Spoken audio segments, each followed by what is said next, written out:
Tea கடை kitchen சொந்தங்களுக்கு வணக்கம். நம்மளில் நிறைய பேர் அடிக்கடி நினைப்போம், நான் சின்ன வயசில் சாப்பிட்ட இந்த டேஸ்ட்டு இப்போ இல்லை அப்படின்னு நிறைய உணவுப் பொருட்களை நம்ம யோசித்து பார்ப்போம். அந்த மாதிரி நம்மளுடைய சின்ன வயசில் நம்மளுடைய பாட்டி நமக்கு ஒரு டேஸ்ட்டான ஒரு பணியாரம் சுட்டு கொடுத்துருப்பாங்க. அப்படி ஒரு பாரம்பரிய பணியாரத்தை தான் இன்றைக்கி நம்ம பார்க்க போகிறோம். இதுக்கு என்னென்ன பொருட்கள், எந்த அளவுகளில் சேர்க்கணும், எப்படி பக்குவமாக ரெடி பண்ணணும் அப்படிங்கிறது தான் ரொம்ப முக்கியம். வாங்க அதை பார்த்துடலாம். அதுக்கு முதலாவதாக ஒரு பாத்திரத்தை எடுத்து வச்சுட்டு அதில் இட்லி அரிசி சேர்க்க போகிறோம். இதோட வெயிட் பார்த்திங்கன்னா ஒரு 250 கிராம் இருக்கும். மெஷர்மெண்ட் கப்பில் ஒரு கப் அளவுக்கு சேர்த்துருக்குறோம். இது கூட ஒரு கப் அளவுக்கு பச்சரிசி சேர்த்துருக்குறோம். இந்த 2 அரிசியுமே நீங்கள் கடையில் வாங்கினது இருந்தாலும் சேர்த்துக்கோங்க, அப்படி இல்லைனா ரேஷனில் வாங்கினது இருந்தாலும் சேர்த்துக்கலாம், நல்லா தான் இருக்கும். அடுத்ததாக உளுந்து சேர்க்க போகிறோம். உளுந்தோட அளவு பார்த்திங்கன்னா ஒரு 1/4 கப்பு தான், ஒரு 50 கிராமுக்கு உள்ளே தான் இருக்கும். அதையும் இது கூட சேர்த்துக்கலாம்.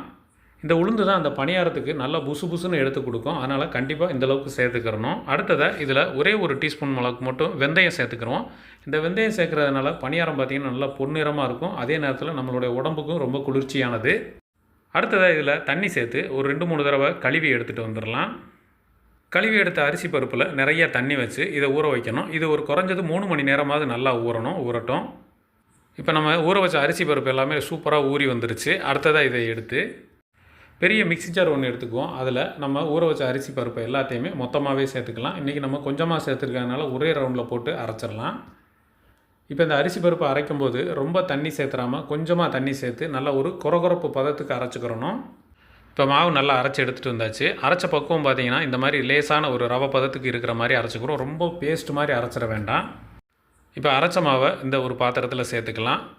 தண்ணி கொஞ்சம் தான் சேர்த்ததுனால மாவு நமக்கு பார்த்திங்கன்னா இந்த அளவுக்கு கட்டியாக இருக்குது. இப்படியே இருக்கட்டும். இப்போ அந்த மிக்ஸி ஜாரில் ஒரு 50 ml மட்டும் தண்ணி சேர்த்துட்டு அதை கழுவி அப்படியே உள்ளே ஊற்றிடலாம். ஊற்றிட்டு விஸ்கை வச்சு இது எல்லாத்தையுமே நல்லா ஒன்றுவோடு கலந்து விட்டுருவோம். மாவு நம்ம அரைக்கும் போது இந்தளவுக்கு திக்காக இருக்கணும். இப்போ இந்தளவுக்கு கலந்து விட்டுட்டு இதை புளிக்க வைக்கணும். குறைஞ்சது ஒரு 5 மணி நேரமாவது இந்த மாவு புளிக்க வச்சிடலாம். இப்போது நல்ல வெயில் அடித்ததுனால ஒரு 5 மணி நேரத்திலே மாவு நமக்கு நல்லா புளிச்சு வந்துருச்சு. உங்களுக்கு வெயில் சரியாக அடிக்கலை அப்படின்னா கூட ஒரு 1 மணி நேரம் கூட நல்லா புளிக்க வச்சுக்கோங்க. ஏன்னா மாவு நல்லா புளிச்சு வந்தால் தான் நமக்கு பணியாரம் நல்லா புசு புசுன்னு வரும். அடுத்ததாக இந்த தட்டில் ஒரு 350 கிராம் அளவுக்கு வெல்லத்தை நல்லா நொறுக்கி வச்சுருக்கிறோம். தூளாக நொறுக்கி வச்ச அந்த வெல்லத்தை அப்படியே நம்ம மாவில் சேர்த்துடலாம். வெல்லம் பார்த்திங்கன்னா நல்லா கலராக இருக்கிறதுனால ஓரளவுக்கு சுத்தமாக இருக்கும். அதனால தான் நம்ம அப்படியே இன்றைக்கி நொறுக்கி சேர்த்துருக்குறோம், பாகு காய்ச்சாமல். இன்னொரு முக்கியமான விஷயம், பாகு காய்ச்சி இந்த மாவில் கலந்து நம்ம பணியாரம் சுட்டோம் அப்படின்னா அது பணியாரக்கல்லில் ஒட்டி வரும். அதனால தான் நம்ம இந்த மெத்தடில் இன்றைக்கி போட்டிருக்கிறோம். அடுத்ததாக இது கூட ஒரு 1/4 டீஸ்பூன் அளவுக்கு சுக்கு பொடி சேர்த்துக்கலாம்.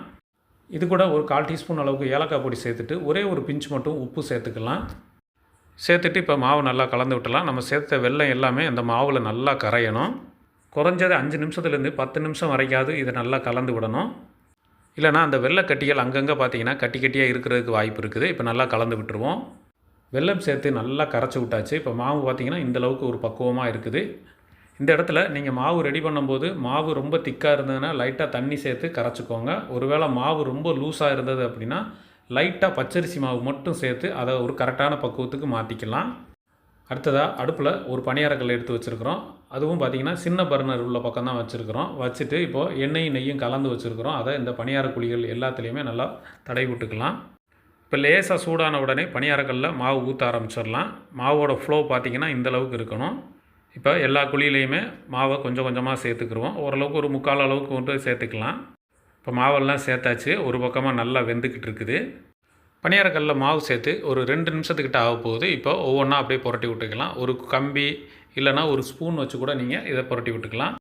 இப்போது இந்த பக்கம் அந்த பக்கம் மாற்றி புரட்டி விட்டு ஒரு 3 நிமிஷம் 3.5 நிமிஷத்துலேயே நமக்கு இந்த பணியாரம் நல்லா உள்ளே வெந்து வந்துடும். இந்த பணியாரம் ரெடி பண்ணும்போது சின்ன பர்னரில் வச்சு ரெடி பண்ணால் தான் மெதுவாக பக்குவமாக உள்ளே வேகிறதுக்கு சரியாக இருக்கும்.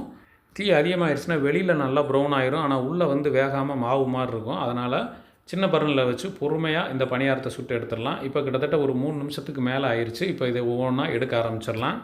இதே மாதிரி மீதம் இருக்கிற எல்லா மாவையும் நல்ல ஒரு சூப்பரான புசுன்னு பணியாரமாக சுட்டு எடுத்துருங்க. கண்டிப்பாக இந்த மாதிரி ட்ரை பண்ணி பார்த்துட்டு எப்படி வந்ததுங்கிறத கமெண்ட்டில் சொல்லுங்கள். நன்றி, வணக்கம்.